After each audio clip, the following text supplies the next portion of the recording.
I will hold you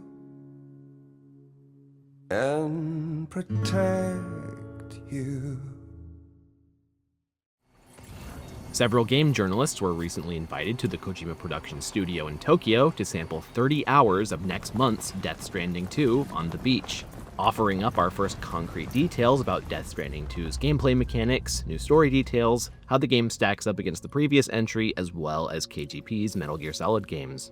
One might want to proceed with caution if you want to go into this game as fresh as possible. Eurogamer's coverage made the bold proclamation that, in many ways, Death Stranding 2 feels like Metal Gear Solid 6.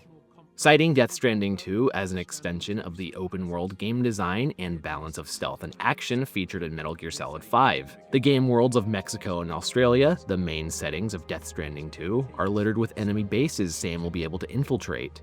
Sam will even be able to wear different types of camouflage and duck in patches of long grass to hide from enemies, and even use binoculars to locate and tag enemy soldiers, prominently featured in the 5th Metal Gear Solid game.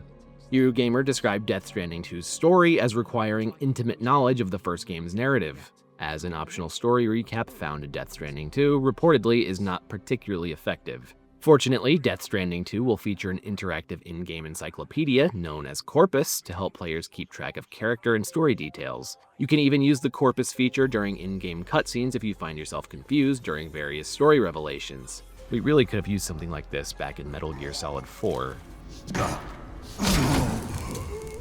Death Stranding 2 is described as having noticeably less exposition dumps that Kojima has become famous for, resulting in a sequel with noticeably tighter pacing than the first game. Eurogamer described the evolutionary jump between Death Stranding 1 and 2 a little bit less like the jump between Metal Gear Solid 1 and 2, and more similar to the transition from Breath of the Wild to Tears of the Kingdom, being largely more of the same as the first game, but newly added depth, making the first game feel almost primitive by comparison. As a whole, Eurogamer's coverage described Death Stranding 2 is a wholly more engaging game than its predecessor.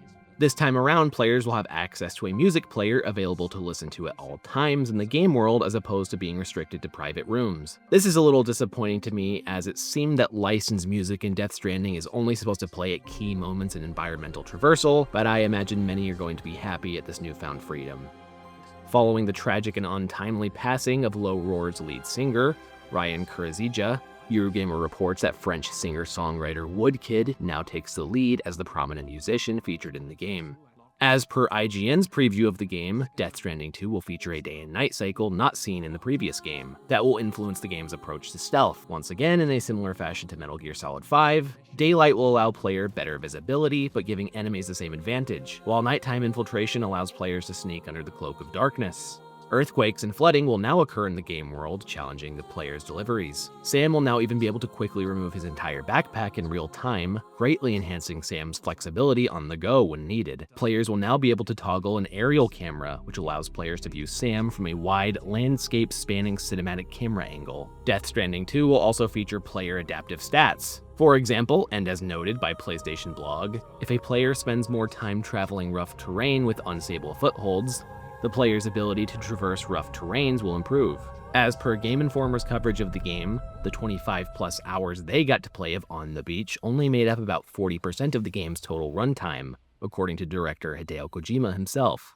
Game Informer describes Death Stranding 2's combat as much improved, and also likened the game's newly bestowed creative freedom it gives to players to Metal Gear Solid 5.